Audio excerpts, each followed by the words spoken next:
She accidentally sent a revealing picture to her billionaire CEO, but he saw it and replied before she had a chance to unsend it. Sage wanted the ground to swallow her whole when she realized the picture was for her friend, not the intimidating Ronan Bowman, her CEO. But the nightmare truly began when someone leaked it, and suddenly the entire company had seen the photo. The whispers started instantly. She'd slept her way to the top. They gossiped that she was a joke to everyone else, but a new favorite of the boss. Utterly mortified, Sage had a choice to make. She could either try to salvage her reputation or give in to a romance that sparked from one colossal mistake. Hey everyone, my name is Kay, and I'm the one who creates all the videos on this channel. And I want to give a special shout out today to Anna and Teresa for leaving such kind and helpful comments. Now, before we jump into the story, let me ask you, have you ever heard about someone sending the wrong picture to the absolute wrong person? Chapter 1, the photo that upended everything. If this elevator gets stuck right now, my entire career might just grind to a halt with it. There are certain points in your life where you can pinpoint the exact second that everything shifted. For me, that moment struck at 7:30 p.m. on a totally average Thursday. I was standing in my little apartment, staring at my reflection and debating whether my outfit was too provocative or just the right amount of confident for a work dinner. The black pencil skirt I was wearing hugged my curves in a way that just made me feel powerful. The blouse had a neckline that was subtle but definitely noticeable, and the heels made my legs look like they went on for miles. I twisted to one side and then the other, biting my lip as I studied every single angle and every detail, wondering if it was sending the wrong signal or the perfect one, all depending on who was looking. Okay, maybe it's a little too much for a dinner with coworkers, I muttered, reaching for my phone on the bed, knowing without a doubt that Savannah would know just what to say. She always did, always had the perfect comeback ready to go. She had a way of making me feel less silly for agonizing over things like this. I lifted my phone, got the angle just right, and snapped a mirror selfie like a pro, who had done it thousands of times, catching the whole outfit, my confident stance, and the little smile playing on my lips. My fingers flew across the screen, typing out the usual message for these kinds of fashion crises. You think this is too much for dinner? I opened my contact list to find her name, my thumb swiping with the thoughtless ease of someone who's been on autopilot for years. And that's when my eyes landed on the name at the very top. It was a pinned contact I only kept there for professional emergencies, for when the boss needed something right away, and without thinking, I tapped on it. I tapped on the name Ronan Bowman, CEO, and I hit send before my brain had a chance to catch up with the monumental mistake I was making. The message shot off before any alarm bells could possibly ring in my completely checked out mind. For 3 solid seconds, I was just frozen, staring at the screen, with the vacant look of someone who hasn't yet grasped the sheer size of the disaster they've caused. Then the gears of my brain finally clicked into place, and reality slammed into me like a speeding truck, sending my stomach plummeting down to my toes. My heart started racing so fast I was convinced I was about to have a heart attack right then and there at 25 years old, alone in my apartment, in the very outfit I just sent a photo of to the scariest, most influential man I knew. No, I whispered into the silence of the room, my hands beginning to shake violently as I glared at the screen as if I could will the message away. No, no, no, no, no. My voice got louder, with each word rising from a panicked whisper to a raw scream of utter desperation. I stared at the phone in total horror, the confirmation sitting right there on the screen, impossible to miss or deny. I sent it to my boss. I screamed it to an empty room because no one was there to witness my career imploding before my very eyes. I sent a sexy picture to the CEO of my company. I'm going to die. I'm literally going to die. I'll have to fake my own death and run off to a convent in Tibet where no one can ever find me. And then, almost as if the universe decided it needed to prove that my life was officially over, the phone buzzed in my trembling hand. A notification lit up the screen so quickly it made my heart stop cold. A reply in 10 seconds. 10 damn seconds. I'm guessing this wasn't for me. I read his words once, then a second time, and a third, trying to read between the lines. Was he angry? Was he judging me? Was he surprised? I was looking for any hint of emotion in those 7 polite, completely flat words, which somehow felt infinitely worse than if he had just screamed at me. My legs went weak, and I dropped onto the edge of my bed, still holding the phone like it was a ticking bomb. The only clear thought that managed to cut through the panic was to call Savannah. If anyone on earth could rescue me from this catastrophe, it was her. She answered on the second ring, her voice sunny and cheerful, having no idea that an apocalypse was unfolding on the other end of the line. Hey, babe, about the outfit, she began, but I cut her off with a scream that probably made my neighbors think I was being murdered.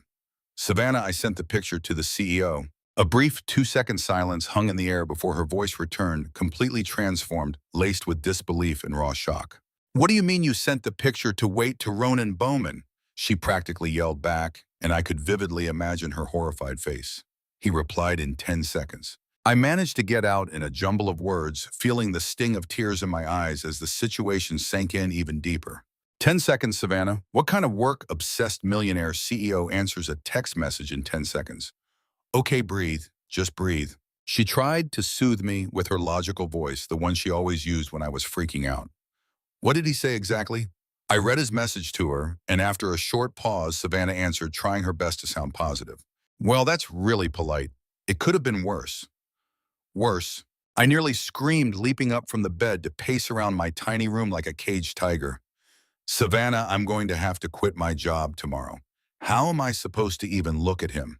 How can I possibly walk into that building and pretend that I didn't just make the single most embarrassing mistake in the history of the corporate world? You'll do it because you need this job, she countered, using that irritating logic that was completely right and I absolutely didn't want to accept. You will act like a professional. And you're going to tell him it was an accident. He'll think I'm just after his money. I cut in the panic, climbing higher with every word I spoke. He's going to assume I'm sending suggestive pictures to get ahead. My career is ruined before I even got started. I'll have to go back to my parents' place and confess that I couldn't make it in Sal. Then I'll get a job at the bakery on the corner with Paulo and spend the rest of my pathetic existence avoiding eye contact with everyone. Savannah did her best to persuade me that I was blowing things out of proportion, that it would all work out, and that I just had to clarify the situation and put it behind me. But I was certain she was mistaken. I felt it deep in my bones that this incident had utterly destroyed any hope I had of being seen as a serious professional at that firm. I was up the whole night twisting and turning my mind, conjuring up progressively worse scenarios of how the morning would unfold, picturing the hushed gossip and the disapproving stares. I imagined the sheer public shame when word got out that the clueless new intern had sent a scandalous photo to the chief executive officer. When my alarm blared at 6 a.m., I hadn't managed even 15 minutes of sleep, and my eyes were puffy from sobbing and visualizing my own career downfall in graphic, agonizing detail.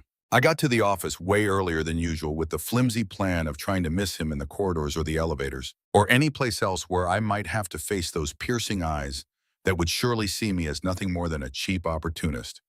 It was precisely 8:45 in the morning as I hit the call button for the elevator. Inhaling deeply and praying it would arrive empty, giving me just a brief respite before I had to endure the single most mortifying day of my entire life.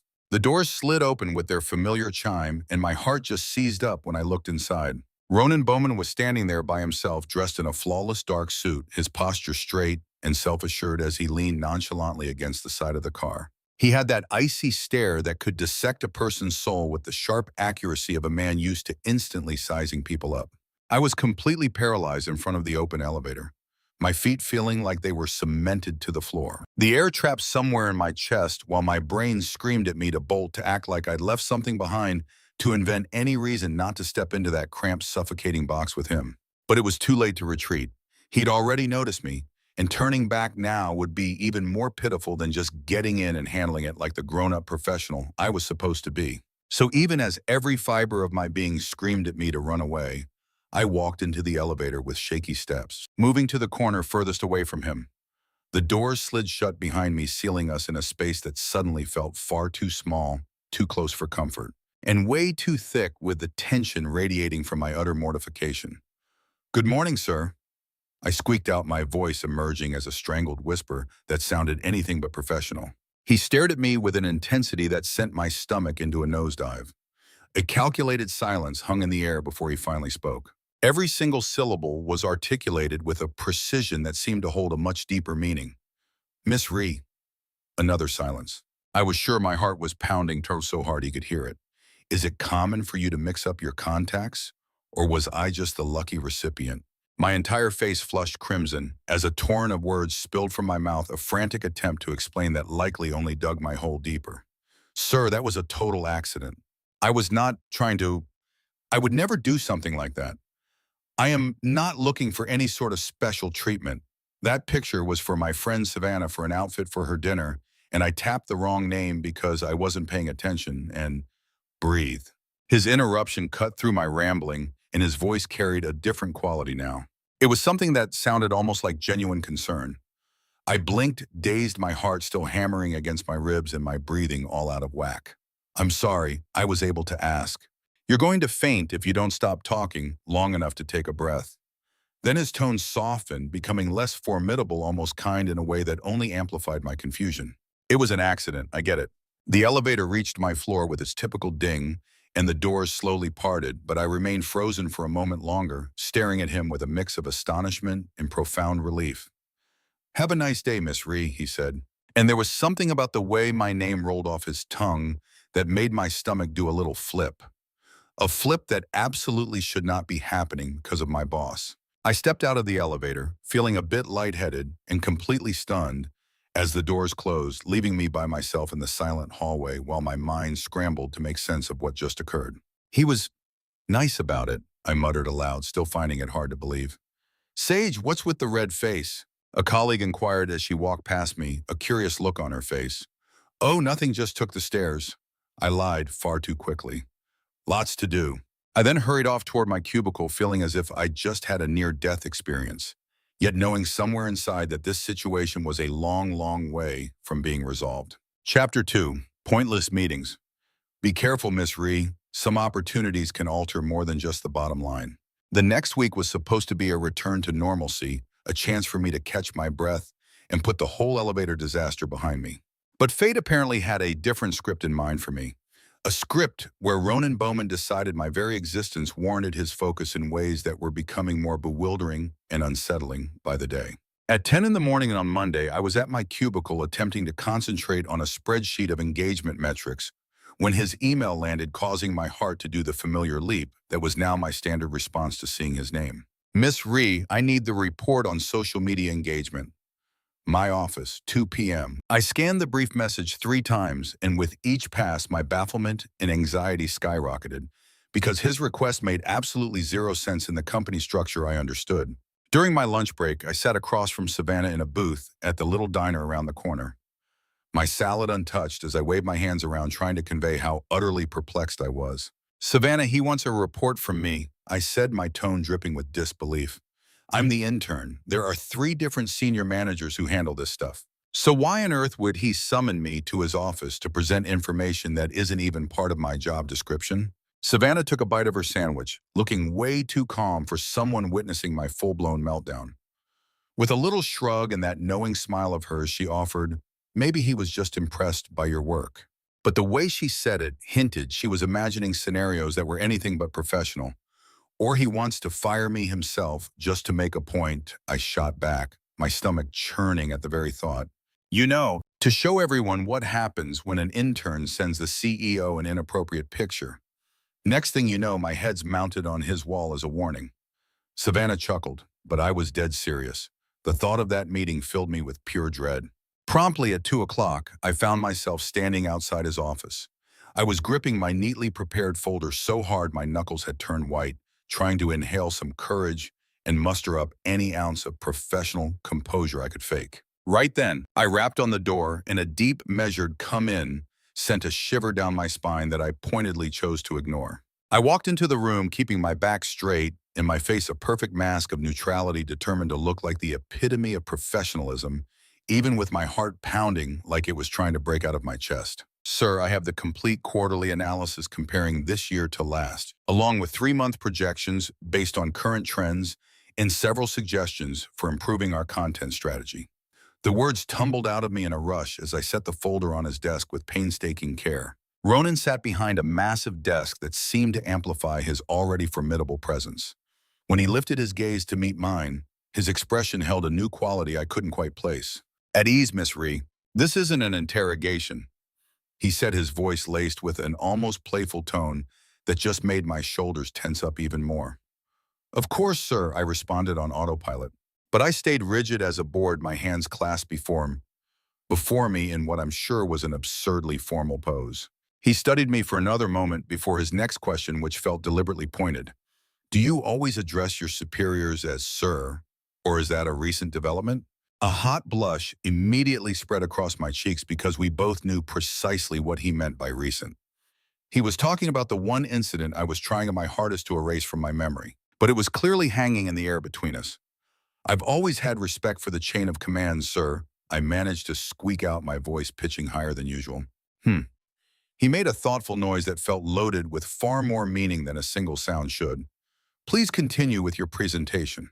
With fingers that trembled slightly, I opened the folder and began laying out the charts and figures I had painstakingly prepared, resolved to demonstrate that my place here was earned through my skills, not because of any other wild ideas someone might have. To my relief, the presentation began smoothly. My voice held steady as I went over engagement metrics, growth patterns, and areas needing improvement. But then Ronan stood and rounded the desk to get a closer look at the charts, and his nearness was enough to short-circuit my brain. He leaned over the desk right beside me to inspect a particular graph, and the scent of his expensive masculine cologne flooded my senses. My hand began to tremble just as I was trying to indicate a key piece of data. My jittery nerves found their victim in the coffee cup perched on the corner of the desk, and I watched in slow-motion horror as it toppled over, sending the dark liquid cascading across a stack of papers that thankfully weren't my primary presentation materials. Oh, I'm so sorry, sir. I am so sorry. I didn't mean to do that. I'll get that right now, I sputtered, fumbling for napkins to manage the spill, my face burning with humiliation. It's all right, Ronan said. When I glanced up at him, the corner of his mouth was twitching with what looked suspiciously like a suppressed smile. The charts, Miss Ree. I turned back to my presentation, my face still flaming. But now I had completely lost my train of thought, fumbling my words and stammering through explanations that were probably incoherent.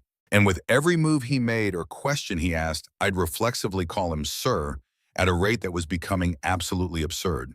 As you can observe here, sir, the metrics indicate that that the company has shown growth, sir.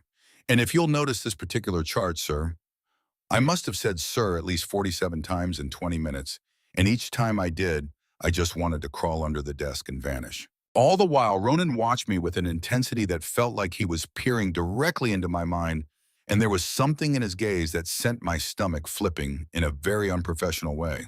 What I couldn't possibly know, not being a mind reader, was that he found my flustered state dangerously endearing.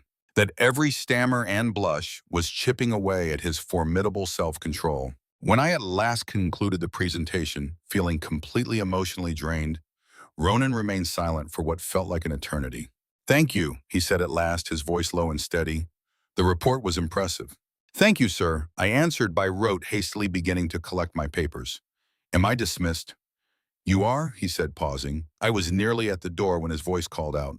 Miss Ree. I pivoted at the doorway, my hand resting on the frame, my heart hammering. Yes, sir.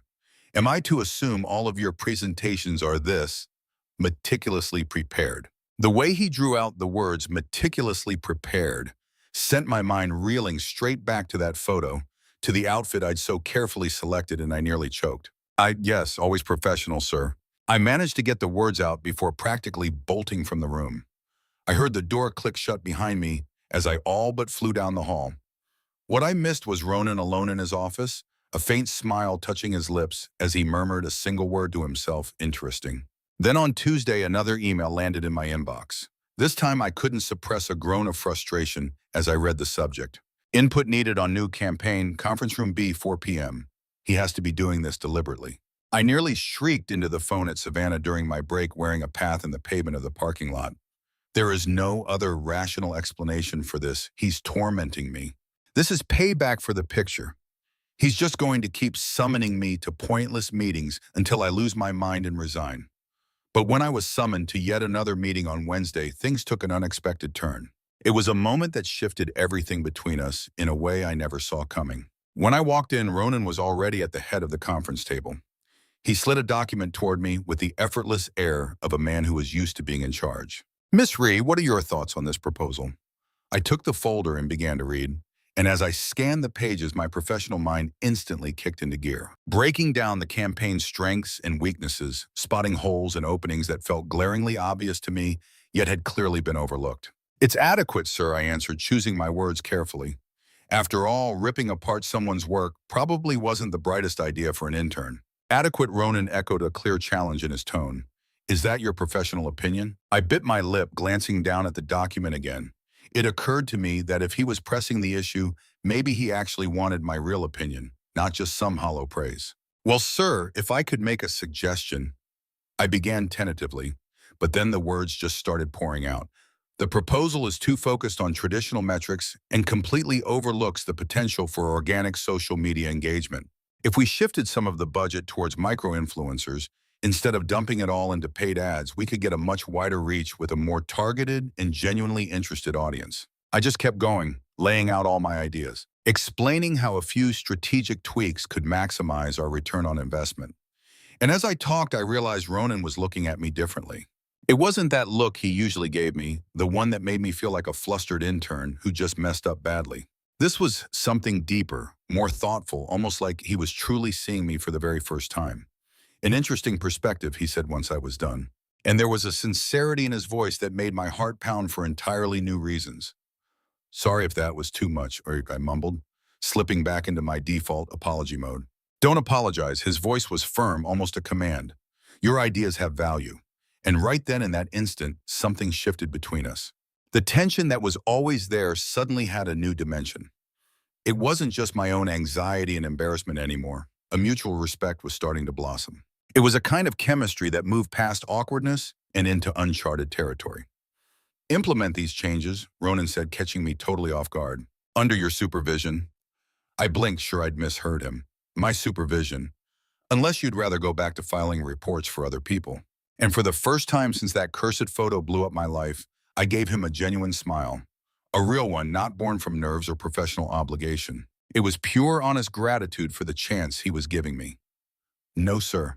Thank you. After I left the office, Ronan remained seated for a few moments, his gaze locked on the door I had just closed behind me. Something inside him had shifted as well. Something he wasn't quite ready to put a name to, but it was undeniably there. Growing, strengthening, becoming impossible to ignore. Chapter 3. Subtle protection and early provocations. If anyone in here has any doubts about her talent, I suggest you reconsider opening your mouth. The next few days felt strange in a way I couldn't quite put my finger on. Something in the dynamic between me and Ronan had definitely shifted after that Wednesday meeting. It was a subtle but palpable change that filled the space between us whenever we passed in the hall or his name popped up in my inbox. I was already deep into implementing the changes he'd greenlit, completely buried in spreadsheets and content strategies. Then Thursday rolled around, and an incident made it crystal clear that Ronan's support extended far beyond just signing off on my ideas and meetings. The marketing department meeting was underway in the main conference room, that big open space with the massive table where all the managers and coordinators gathered weekly to go over project updates.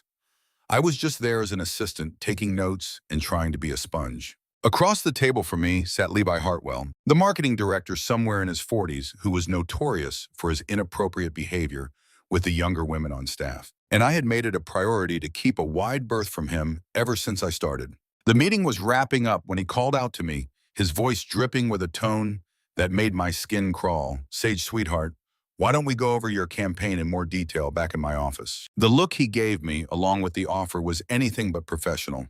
It was completely suggestive and made me feel cornered and small. We can take a closer look at the numbers. My stomach clenched at the thought, but I kept my expression blank and my voice steady when I responded. I'd rather discuss it here, sir. I have all the relevant information right here. Levi leaned back in his chair, a greasy smile spreading across his face that made me want to physically shrink away from him. I insist, sweetheart. A more private setting is better for creativity. We can really dive deep into your ideas. I was just about to turn him down again, scrambling for a way to be firm, but polite without making a scene when a deep voice sliced through the tension in the room like a razor. Levi, every head in the room snapped toward the doorway where Ronan stood. His presence alone seemed to vacuum all the air from the space. His eyes were locked on Levi with an intensity that could put out the fires of hell. I need Miss Rhee for an urgent review now. It wasn't a request.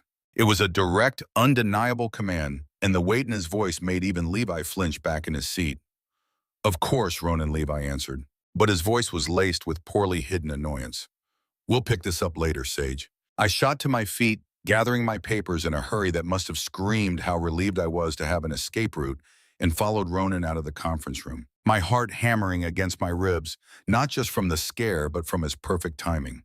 We walked silently down the hall until we reached a more secluded spot, far from any prying ears. Only then did Ronan stop and turn to face me, his gaze holding that same intensity that always did a number on my stomach. "Thank you, sir." I managed to get out, my voice softer than I'd meant. He's always persistent. Ronan's expression grew darker, a shadow flickering in his eyes as he spoke. I wouldn't exactly call it persistent. He let a heavy silence hang in the air before his voice dropped, laced with a clear warning. "Stay away from him when you're alone." I studied Ronan's face, trying to understand what he meant, but the way he looked at me made my breath catch in my throat. "Is that professional advice?" I asked, genuinely trying to figure out what was going on. "It's for your protection." Ronan answered immediately, his eyes locked on mine. "There's a difference." And there was. I could feel the change in the air between us, in the weight of his words, and in the sheer intensity of a gaze that held far more than just a boss's concern for his employee. It wasn't until Friday that I realized Ronan was watching over me in his own strange, protective way, far more closely than I'd ever thought. The entire creative team was in a brainstorming meeting, and I'd just been called up to present my concept for the next quarter's campaign, a project I'd poured countless late nights and so much research into.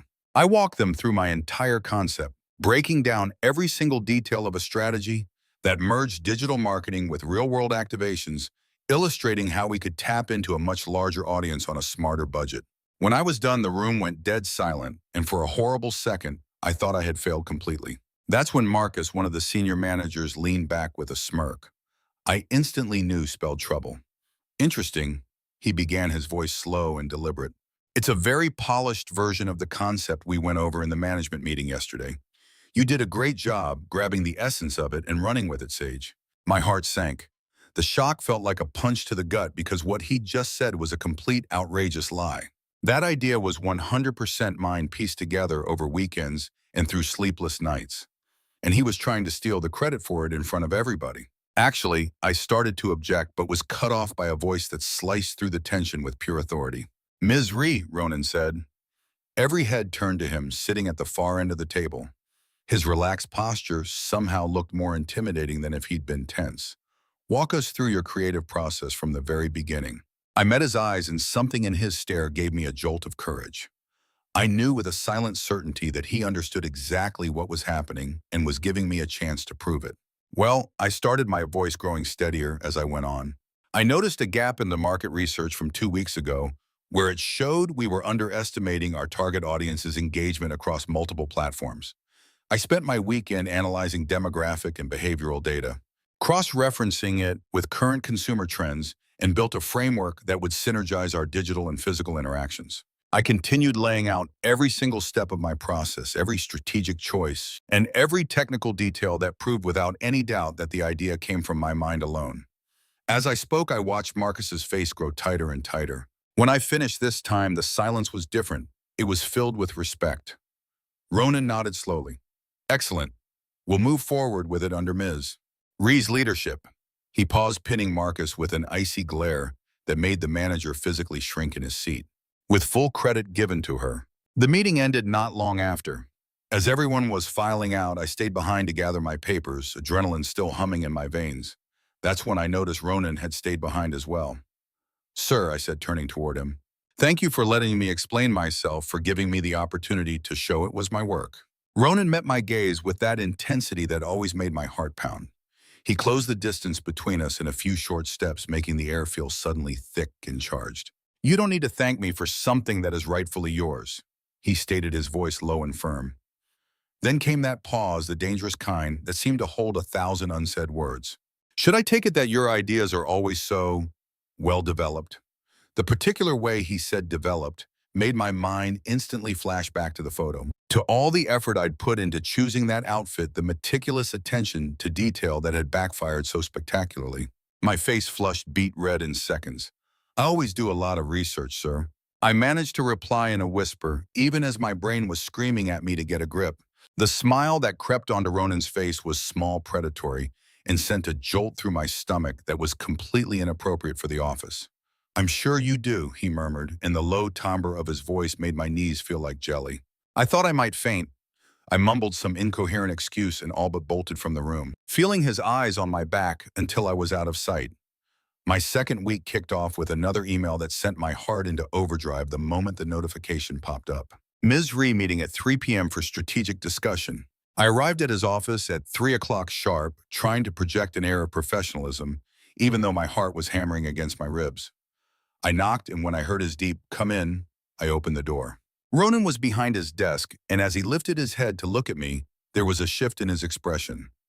He seemed more relaxed, yet somehow more intense, as if we were playing a game where the rules were unspoken but perfectly understood by both of us.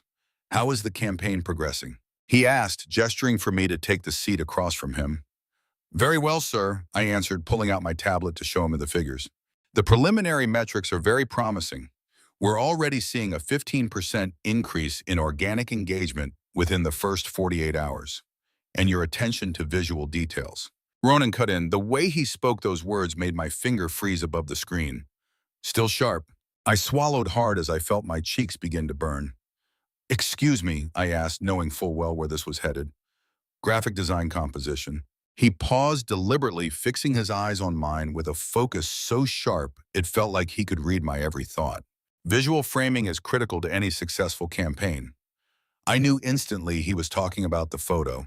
It was in the deliberate way he stressed each syllable, the ghost of a smile playing on his lips, and the way he watched me waiting to see how I'd react. "Yes, always. I'll check it carefully," I replied, forcing the words out through a tight throat as I struggled to keep my composure. "Good," Ronan said, snapping back into his professional persona as if he hadn't just subjected me to a moment of pure psychological warfare. "Keep it up." But the atmosphere between us had shifted. The electricity in the room had grown into something so potent it was impossible to deny. It was a tension that stretched far beyond the boundaries of a boss and his employee, something much deeper, far more perilous, and that felt more unavoidable with every single one of our interactions. When I finally walked out of his office that afternoon, my legs felt like jelly, and my heart was pounding a frantic rhythm that had nothing to do with professional anxiety and everything to do with how that man could completely unhinge me with a handful of calculated words. The terrifying thing was a part of me was starting to enjoy it, to actually look forward to our meetings, to watch for his name in my inbox. I'd feel this bizarre, dangerous thrill whenever Ronan Bowman flashed on my screen. This was a major issue, a colossal one, and I had no clue how to fix it, because he was my boss, because it was wildly inappropriate, and because this whole mess began with a mortifying error that should have made me want to run in the opposite direction from him. Yet here I was being pulled in closer and closer like a moth to a fire I knew would incinerate me, but whose warmth I found impossible to resist. Chapter 4. Rumors and a Leak. What if that one screw-up is the only thing they ever see in me? The weeks that followed were supposed to be about my work, about the campaign that was flourishing under my direction, and about the career momentum I was finally gaining after pouring my heart and soul into it. But that's not what happened. Instead, they were filled with hushed conversations in the corridors, stares that lingered a beat too long, and the constant unsettling feeling that I was always being watched. My colleagues were catching on. How could they miss it? Ronan Bowman, the CEO, who never gave any subordinate a second glance, was now summoning me to meetings so frequently it was becoming conspicuous. I'd overhear the remarks as I walked past the coffee station. The whispers they thought were so subtle echoed in my ears, and I caught every last toxic word. "Sage is in meetings with him constantly now," one woman would say, her voice dripping with an insinuation that twisted my stomach into knots. "He never even spoke to interns before. Funny how things change," another would reply, her tone making it obvious they were imagining scenarios that had zero to do with my professional abilities. Levi Hartwell, meanwhile, seized every chance he got to sow more discord and suspicion. His slick voice would pop up in hallway chats with remarks that sounded harmless at first, but were laced with poison. It's amazing how some talents get noticed. He said it just loud enough for me to overhear as I passed a cluster of managers, sometimes in very creative ways.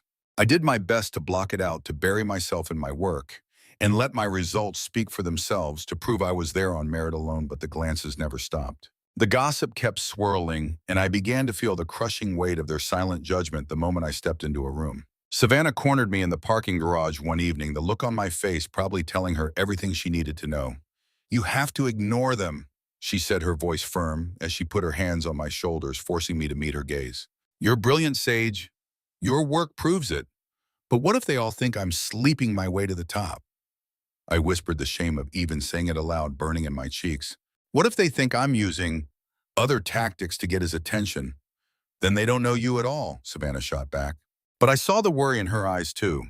We both understood that in the corporate world, perception could be more powerful than the truth. What neither of us realized was that Levi was cooking up something far more destructive than idle gossip, something that would escalate my private anxiety into a public humiliation I couldn't escape. The night before my world fell apart, Levi worked late, lingering in the deserted office until he was the last one left. Using his director-level clearance, he let himself into Ronan's office, claiming he needed to retrieve some urgent files. He knew the passcode to the company-issued phone, and as part of his role had access to our devices. He used that privilege to scroll back through old message threads until he found exactly what he was after. There it was, saved in the chat history between Ronan and me, the photograph. The very image that had triggered this whole spiral. Levi smirked as he took a screenshot capturing not only the picture but the entire exchange that laid bare the context of my blunder. "Perfect," he muttered, his thumbs already tapping away to send the file to his personal number. Two birds, one stone, the know-it-all intern and the smug CEO. The next day began just like any other. My alarm went off at 6 a.m. and I started my usual routine to get ready for work. I had absolutely no idea that my entire life was on the verge of imploding in a way I could never have imagined. I was sitting on the train when my phone began to buzz nonstop. Notifications were flooding in from the company-wide chat group. My stomach dropped as I opened the app and saw what everyone was sharing. It was the photo. That god-awful mirror selfie of me in the outfit I'd spent so long choosing, right there alongside the entire text exchange that showed my original message. It included Ronan's reply and the timestamp that proved the whole thing took place after hours. Then the comments started pouring in, each one more vicious and humiliating than the one before it. "Well, now we know how she got promoted so quickly. Can't blame the CEO, he has good taste. LMAO, and here I thought she was Miss Goody Two-Shoes. That innocent act is something else. Who knew quiet little Sage had those kinds of hidden skills?" A wave of nausea washed over me as I scrolled through the flood of messages, watching my professional reputation get torn to shreds in real time, seeing years of dedication and tireless effort get cheapened into a dirty punchline. Walking into the office felt like moving through a nightmare in slow motion. Every look that came my way confirmed it. Everyone had seen it, everyone knew, and everyone had already decided exactly who I was and what I'd done to get where I was. Model. The whispering died the second I walked down the hall. Honestly, that was worse. The silence was deafening, thick with judgment. Every look they gave me screamed what their words wouldn't. I could hear muffled snickers from the clusters of people by the break room. And I just knew it deep down in my bones. They were talking about me, laughing at my shame and speculating about parts of my life that were none of their business. I bolted for the women's restroom before the tears could betray me, locking myself in a stall and letting the wave of humiliation completely wash over me. My whole body trembled with quiet sobs as the weight of it all came crashing down. How could I keep working here? How could I possibly face anyone knowing they had all seen that photo? Knowing they were all thinking the absolute worst of me, that my reputation had been shattered so publicly, so permanently. Just then the bathroom door creaked open. I heard footsteps clicking closer to my stall, followed by Savannah's voice, soft but filled with concern. "Sage, I know you're in there. Please open up." My hands were shaking as I undid the lock. The second the door opened, she pulled me into a fierce hug and I just fell apart on her shoulder. All the stress and mortification of the last few hours just came pouring out of me. "It's over," I choked out against her shirt, my voice broken. "It's all over, Savannah. How am I supposed to work here after this? How can I look anyone in the eye? They think I used my body to get his attention, to get opportunities I didn't earn." "You know that isn't true," Savannah said. But even she sounded desperate, because we both knew the truth didn't stand a chance once a lie like that had already spread like a contagion. 15 minutes later, my phone buzzed with a sterile message from Helen Rodriguez in HR, summoning me to her office immediately. My stomach dropped into my shoes. I knew exactly what this meeting was for. When I walked in, Helen was already seated behind her desk. Her expression was all business, but a flicker of discomfort in her eyes gave her away. This was going to be painful for both of us. Miss Ree, she began, her hands folded neatly on the desk in a way that aimed for calm but only looked tense. I need to discuss a situation that was brought to the company's attention this morning. I can explain, I blurted out, but she gently raised a hand to stop me. Relationships between employees at different levels of seniority are always complicated. Sage Helen went on, and there was real worry in her voice, especially when they involve personal images that can be misinterpreted in a way that damages professional integrity. There is no relationship, I insisted, frustration and shame burning in my chest. It was a mistake. He understood that at the time. There's nothing going on between us outside of work. I understand your position, Helen said carefully as if she were walking on glass. But you have to see that the appearance of impropriety can be just as damaging as the real thing. And in this case, I resign, I interrupted. The words tumbled out before I could really process them, but deep down I knew it was the only move I had left. Helen blinked, clearly surprised by my abruptness. Sage, it doesn't have to be this drastic. We can work on a solution. It does. I cut my voice, holding a shred of dignity even as fresh tears burned my eyes. My reputation here is ruined. People will never stop talking, judging, and assuming things. I can't work like this.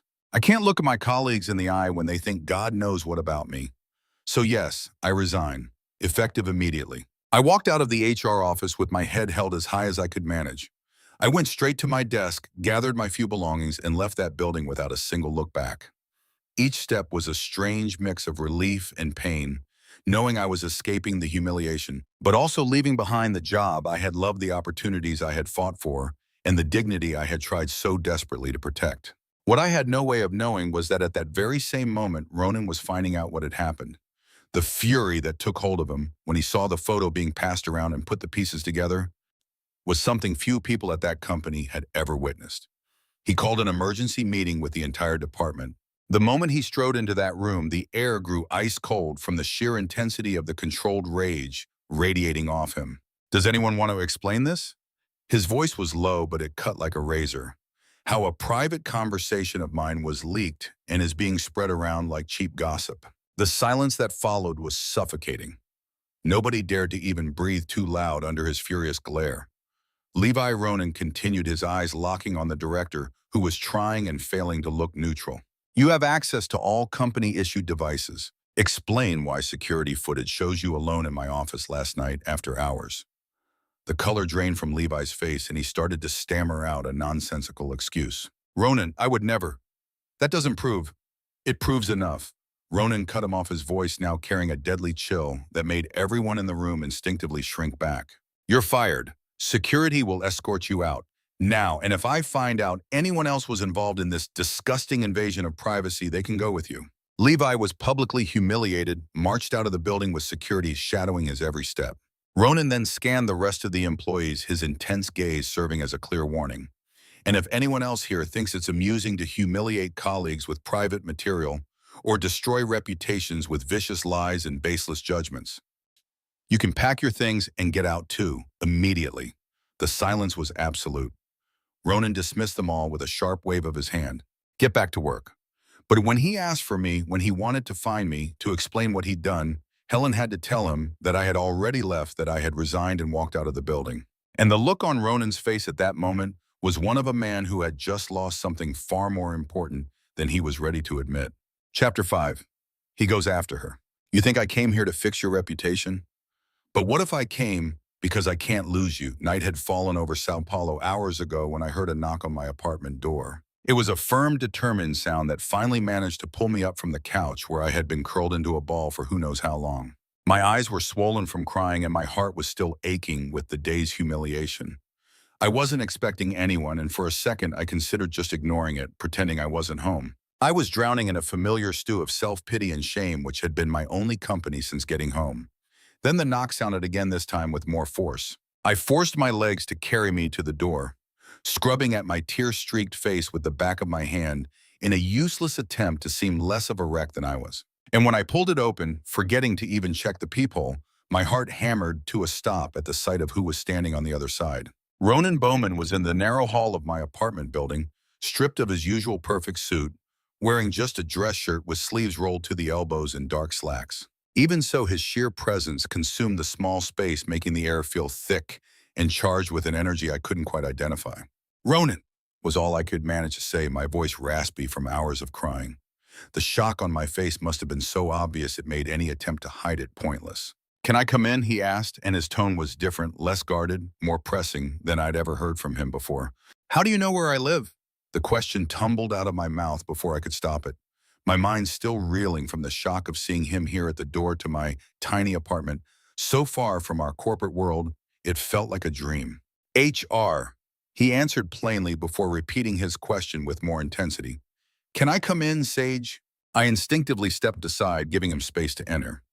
As Ronan came into my little home, his gaze swept over the room, seeming to catalog every single detail. Every piece of the life I lived outside the corporate tower, where our paths had so messily collided. The place was modest and simple, with basic but tidy furniture. A few plants sat on the windowsills, a small effort to breathe some life into the cramped space. There were framed pictures of my family and friends on the bookshelves with stacks of books crammed into any free nook. And as I watched Ronan take it all in, it dawned on me that this was the first time he was seeing how I really lived away from the professional mask I wore at the office. "Do you want some water, coffee?" The offer was pure autopilot. Reflex ingrained in me by my mother to always be a good host, even when my billionaire ex-CEO boss appears at my door unannounced. "That's pretty much all I've got right now." "I want you to come back," Ronan stated bluntly, turning to face me with that piercing gaze that always did a number on my stomach. A bitter, humorless laugh escaped my lips as I crossed my arms over my chest, a weak attempt to shield myself from how exposed I felt. "I can't go back, Ronan. You saw what happened today. The stares, the whispers, the way everyone looked at me after that picture got out. I fired the person who leaked it," he said, as if that was some kind of magical solution. "And what does that change?" I spun around to face him, the frustration and hurt from the past few hours finally erupting. "People already saw it, Ronan. They've already made up their minds about me, about how I got my chances. They'll always just assume that I—" My voice cracked and I couldn't get the rest of the words out. I couldn't say aloud what I was sure they were all thinking. "Assume what?" Ronan challenged, closing the distance between us with a single step that made my pulse skyrocket. "You know what?" I whispered, looking down at the floor because I couldn't bear to look him in the eye and say it.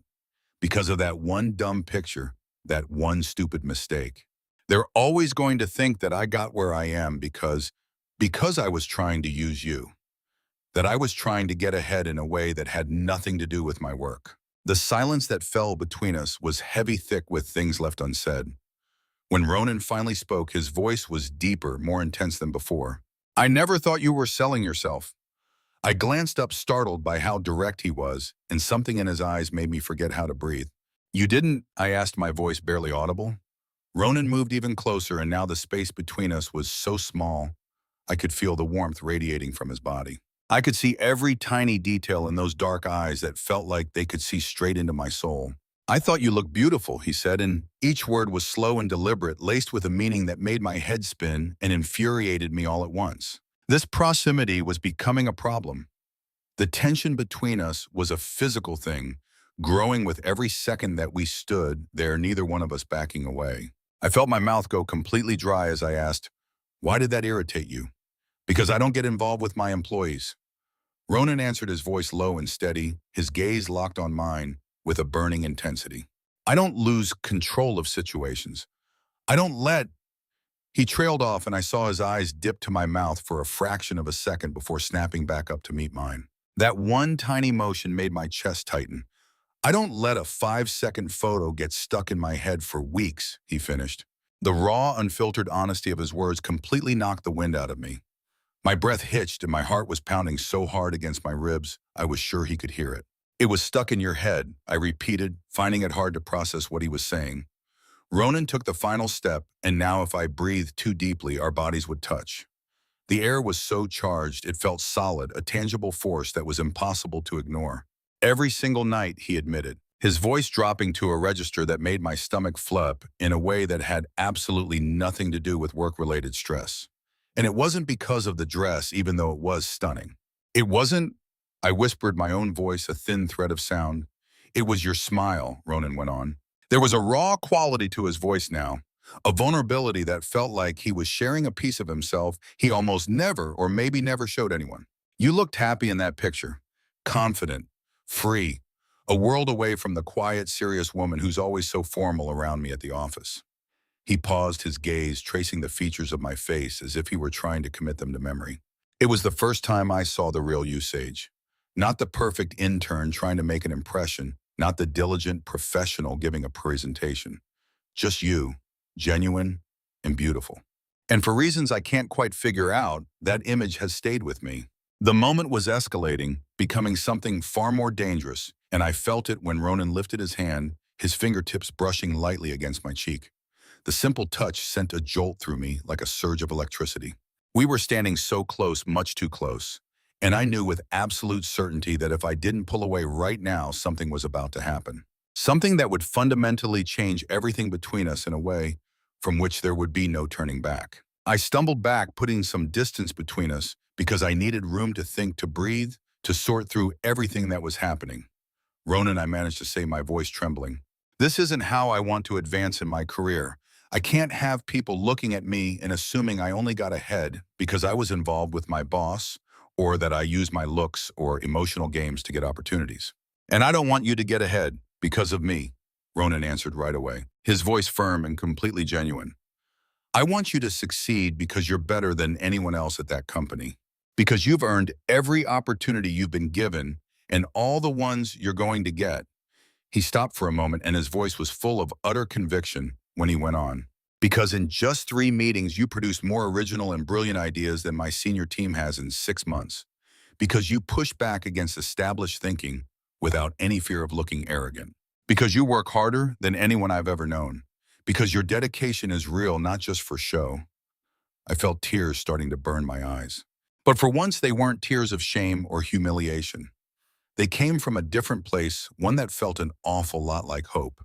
And Ronan added, his voice growing softer, because you were the only person in the entire company who flat out told me no. Who actually challenged me when I asked for an honest opinion instead of just agreeing to flatter me. I stared at him, genuinely confused. When did I ever tell you no? In the meeting about the campaign, he explained, a small smile touching the corner of his lips. When I asked for your take on that proposal and you called it adequate, you could have just blindly approved it. You could have showered me with praise saying it was perfect just to get on my good side, but you decided to be honest and challenge me with better ideas. You took the risk of contradicting me to offer something superior. He took another step toward me, but this time he maintained a respectful distance as if he understood I needed my space. You can't teach that, Sage. That kind of courage, that integrity, that pure talent. It's who you are, and it's precisely why you belong at this company in that role and in much bigger roles in the future. The pull between us was returning, building again with that powerful intensity that always seemed to spark whenever we were in the same room. But this time something else was there, something that ran deeper than mere physical attraction. What if I started tentatively testing out the idea that was forming in my mind? What if we tried a different approach? Ronan watched me with curiosity, waiting for me to explain. What kind of approach, he asked. You and me, I said, my heart starting to pound with the boldness of what I was suggesting. A normal dinner, like 2 normal people with no company business between us, no hierarchy and no professional baggage. Just 2 adults actually getting to know each other.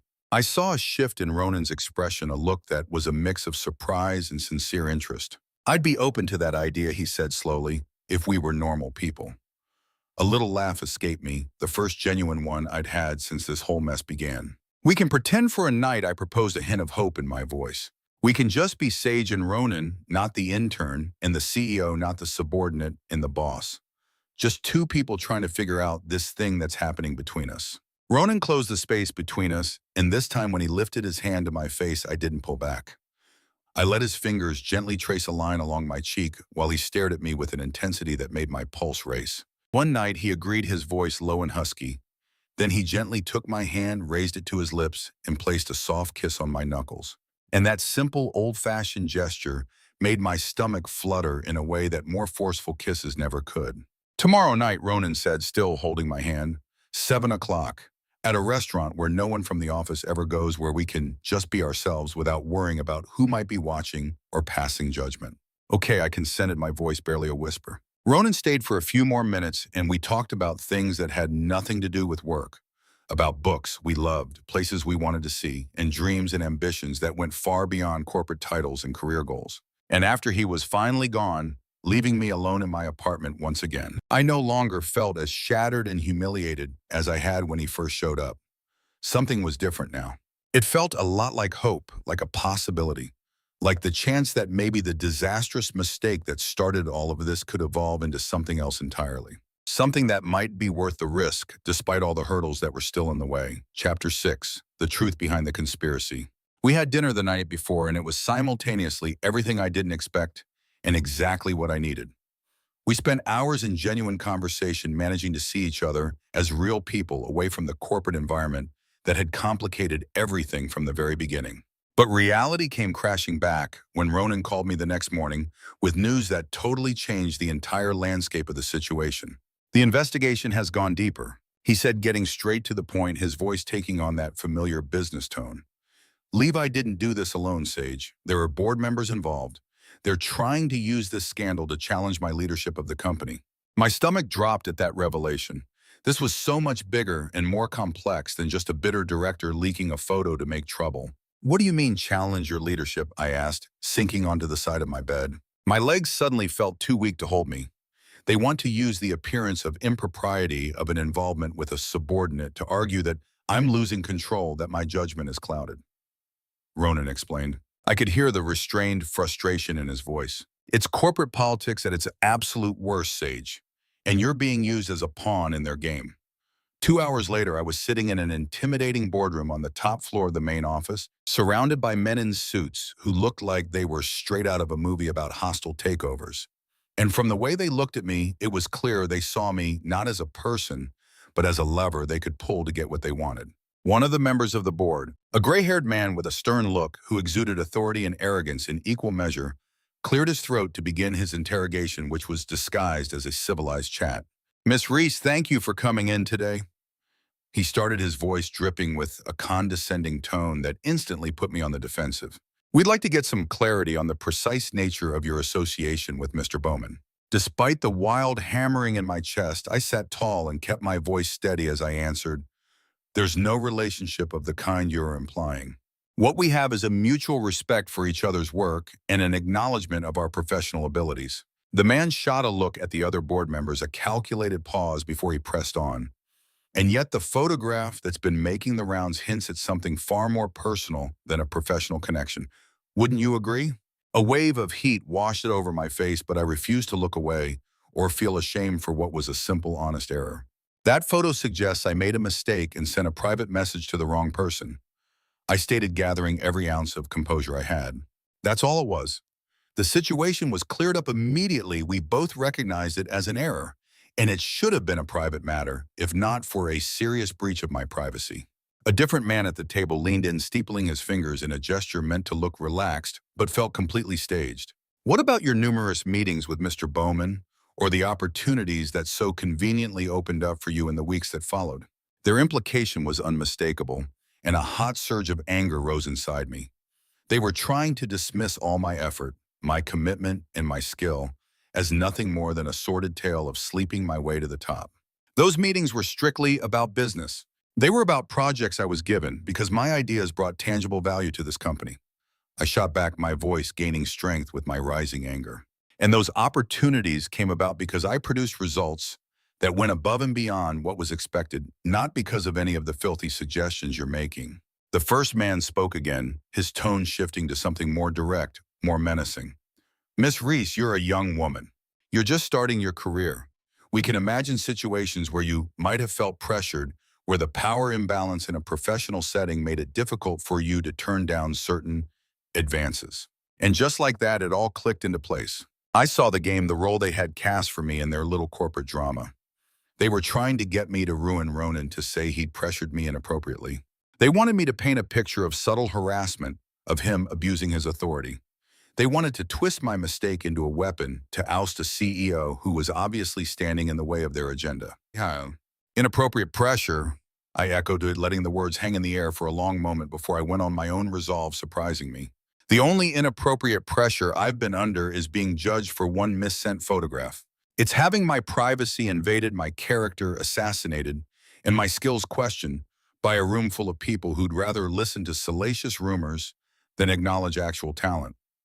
I watched their expressions shift around the table. Shock and unease crept onto the faces that had clearly been expecting a compliant victim, not someone ready for a fight. Ronan Bowman is a consummate professional. I pressed on, my voice ringing with total conviction. He has never once crossed a line, never made me feel uneasy, and never put any pressure on me. In fact, he's the only one who has consistently treated me with genuine respect, judging me on the quality of my work rather than on appearances or rumors. I paused, locking eyes with the main board member, fueled by a courage I never knew I had. So if you think you can use my mistake as a weapon to ruin his career, you have picked the wrong woman. I refuse to be a pawn in your disgusting political games. With as much dignity as I could summon, I rose from my chair, collected my purse, and strode toward the exit, leaving a room full of stunned men in my wake. "We're done here," I announced, pulling the door shut behind me and leaving them to their stunned silence. Later that evening, as I was at home trying to make sense of the day's events, a familiar rap sounded at my door. I opened it to find Ronan standing there, but his expression was completely different this time. He looked raw, intense, and vulnerable all at once. "You shouldn't have done that," he said the moment he stepped inside. His voice was thick with an emotion I'd almost never heard from him. "Do what?" I asked, playing dumb. "Defend me. Risk your entire career, your good name, for my sake. They offered you an easy way out. You could have pointed the finger at me, played the victim, and walked away protected and probably richer." I gazed up at him, truly seeing past the ironclad control he always wore to the vulnerable man underneath. "Ronan Bowman," I said, stepping toward him, "did you honestly believe I would do that? That I'd throw away the truth and my own principles just to protect myself?" "No," he confessed, and the admission was laced with pain. "But when I heard the board had called you in, that they were planning to use you to get to me, I thought you would." His voice cracked, and for a fleeting second I saw something that looked a lot like fear in his eyes. "You thought I would what?" I prompted softly. "Blame me. Protect your own name by throwing me under the bus. It would have been the smart play, the safest choice for you. I wouldn't have held it against you." He drew a shaky breath, and the raw emotion in his next words shattered my heart. "Because no one has ever chosen to protect me before Sage. I've never had anyone put the truth ahead of their own safety, not when the stakes were this high." I closed the distance between us, gently cupping his cheek to draw his gaze to mine. "Well, now you have," I whispered, and I watched his composure finally crack. Ronan hauled me against him, an embrace born not of passion, but of a desperate emotional need. The moment our lips touched, it was unlike anything I had ever felt before. It was a deep, desperate kiss filled with every unspoken feeling we'd suppressed for weeks. It was the climax of all the tension, the chemistry, and the bond that had been building since that infamous picture. It was terrifying, and it was perfect, and it was absolutely real. When we finally broke apart, both of us breathless, Ronan pressed his forehead to mine and murmured something that made my heart feel like it would burst from my chest. "Sage Ree, you're just something else. I'm utterly lost in you." In that moment, holding each other close, I was certain I'd made the perfect choice. It wasn't just about standing up for what was right or maintaining my integrity. This was about safeguarding something that had grown far more precious to me than I ever could have predicted. Chapter 7. A fresh start in the last secret. 6 months on, I found myself right back at the corporate headquarters, the same place I'd fled from, humiliated and crying. This time, however, everything had changed. I wasn't returning as the shame-faced intern who ran from whispers in the hallway. I was walking back in as a project manager, my contract a testament to the fact that I had earned this role on merit alone. Ronan had meticulously managed the entire process, ensuring every step was transparent and documented, leaving no room for anyone to doubt I belonged there. The moment my pen touched the paper, a wave of satisfaction washed over me that was deeper than any career success. Returning was surreal in a way I hadn't anticipated. The very colleagues who once gossiped and judged now offered sincere respect. The results I produced after the whole scandal had silenced all the rumors. The entire vibe of the office was different as well. With Levi gone and a few new faces on the board, the place felt lighter, more professional, and worlds away from the toxic environment it used to be. From the start, Ronan and I had set some clear ground rules. We drew a firm line between our work lives and our personal lives, and it was that separation that made our relationship thrive, even to the astonishment of those who doubted us. In the office, we were colleagues, pure and simple, respectful collaborators. But once we stepped outside, we were just Sage and Ronan, a couple building a genuine life with each other. The campaign I spearheaded had gone live 3 months earlier, and the results were staggering, blowing past every optimistic forecast with a 300% spike in engagement and conversions so high, the company was now looking at taking the concept global. To celebrate, a party was underway in the main hall. Soft music drifted through the air as staff mingled champagne in hand, buzzing about the victory we had all achieved together. Ronan made his way over to me, wearing that subtle smile he only ever used when we were in a crowd. It was his way of telling me he saw me, the real me, past all the professional pretense. "Congratulations, Manager Ree." He murmured, his tone carefully formal for any nearby ears, but his gaze told a completely different story. "The campaign blew past projections by 300%. Outstanding work. My thanks, boss." I shot back, our private joke evident in my tone, and I caught the slight twitch of a suppressed smile on his lips. Hours later, after the party wound down, and we were finally by ourselves back at his apartment, the big modern place we'd been sharing for the past 2 months, I finally felt the last of the day's tension melt away. "I've got something for you," I said, picking up my phone with a playful grin that made him raise a curious eyebrow. "That phrase makes me nervous, given our track record with you and phones." He teased, his voice warm with genuine affection. I held up the screen, displaying a picture of my renewed contract, the official promotion notice, and the documented proof of met targets. Everything was official. "A new message I'm about to send," I clarified, revealing the caption I'd written. I made extra sure to check the recipient, this time before sending. Ronan let out that deep, real laugh I'd grown to adore, pulling me closer on the sofa. "Very impressive," he murmured, his fingers idly tracing circles on my arm. "And the composition is a huge improvement over your last attempt." I pretended to be offended, leaning back just enough to give him an exaggerated look of shock. "Speaking of last time, you did delete that cursed photo, didn't you?" The pause that hung in the air was telling. I saw a flicker of guilt in his eyes, quickly overtaken by poorly hidden amusement. "Ronan Bowman," I started, my tone a clear warning. "Did you get rid of the picture, yes or no?" Technically, he started, and I already had a sinking feeling about his answer. The file might still exist somewhere for archival purposes. "Archival!" I shrieked, playfully swatting at his chest. What possible archival reason could there be for keeping that picture? With one smooth, firm motion, Ronan pulled me against him, his arms circling me so tightly that my mock anger completely dissolved. "It was the first time you ever rendered me completely speechless," he whispered into my hair, his voice hitting that note that always made my insides flutter. A personal milestone worth saving, I'd say. "You are unbelievable," I mumbled, though I was smiling into his chest. "And you're all mine," he answered just before his lips met mine. I was on the verge of losing myself in his kiss when a knock at the door, immediately followed by the sound of a key in the lock, broke the moment. Savannah breezed in without a second thought, her usual routine since we gave her a spare key. The impish grin on her face screamed that she was bursting with news. "Okay, stop everything, I've had a breakthrough," Savannah proclaimed as she sailed into the room. Her purse hit the couch and she sank into the cushions like it was her throne. I managed to get out, "Savannah, we're kind of in the middle of," before a theatrical gesture silenced me. "Ronan, you do get that. She's still holding on to that whole exchange, don't you?" Savannah delivered the bombshell with the clear delight of someone stirring the pot. "And you should also know he never deleted the original photo." The room went dead silent. I slowly craned my neck to face Ronan, only to find him staring back at me with an identical look of astonishment.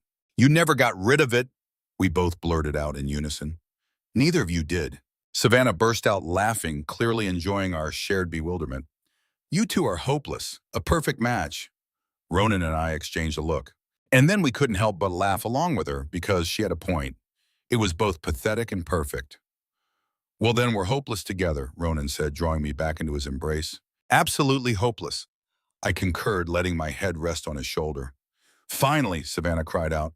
"Now I can finally admit that I knew all along you sent that picture to the right guy, Sage. Your subconscious never lies, sweetie."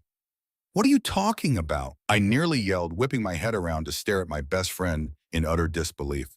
"You had the CEO's number pinned to the top of your phone for months before any of that went down," she pointed out, flashing that smug little grin of hers. "Deep down, you knew exactly what you were up to when you sent that picture." I'm going to murder you, I shrieked, scrambling to my feet to chase her as Savannah darted around the room cackling. The whole apartment was just filled with the sound of laughter and conversation. It was real life unfolding in the most beautifully chaotic way you could imagine. Ronan just sat there watching the whole scene with a subtle smile. And when I finally managed to tackle Savannah onto the sofa, he murmured, just loud enough for me to catch it, "Best mistake you ever made." And as I looked from him to Savannah, who was still in stitches, I thought about the life we had managed to build from that single catastrophic moment that kicked it all off. I couldn't argue with that. It was without a doubt the best mistake of my life. Coffee with Kay. When I first started writing the accidental photo, I never would have guessed how much this story would completely absorb me in such a wonderful and at times difficult way. The whole idea came from a casual chat with a friend who told me about sending a super embarrassing message to the wrong person, and my writer's brain instantly fired up thinking, but what if she sent it to her boss?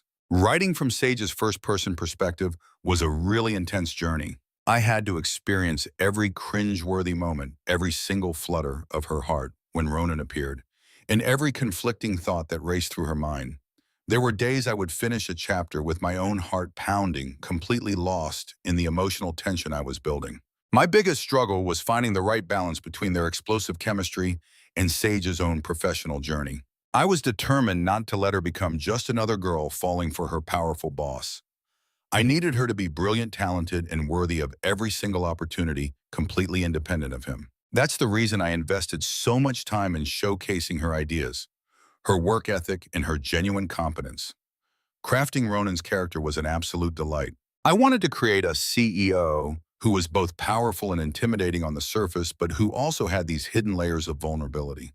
Take that moment in Chapter 6 when he confesses that he's never had anyone who actually chose to protect him. I literally cried while writing that scene. That was the point I realized he wasn't just a love interest. He was someone who needed her just as much as she needed him. The elevator scene in Chapter 1 went through 5 different rewrites before I felt it was perfect. I had to capture that suffocating tension, her sheer nervousness, and his silent, watchful presence. It all had to happen in that cramped space over a few seconds that felt like an eternity. Savannah was intentionally written in as my comic relief. Every intense story needs a character who can bring some lightness and unfiltered honesty, and she was absolutely ideal for that part. Her final comment about Sage's subconscious was an idea I threw in for the last chapter, and it ended up being the perfect way to wrap everything up. Writing these 7 chapters has been an emotional roller coaster. I felt every one of Sage's humiliations, every moment of that unresolved tension, and every one of her professional triumphs. And when I typed that final period, I was left with that satisfying emptiness that comes after finishing a story you truly love. I really hope you felt every single emotion I poured onto these pages. This story came straight from my heart, brought to life with all the passion I have for intense romances, believable characters, and happy endings that feel truly earned. And if you're looking for another story to dive into, go ahead and click the video that's popping up on your screen now.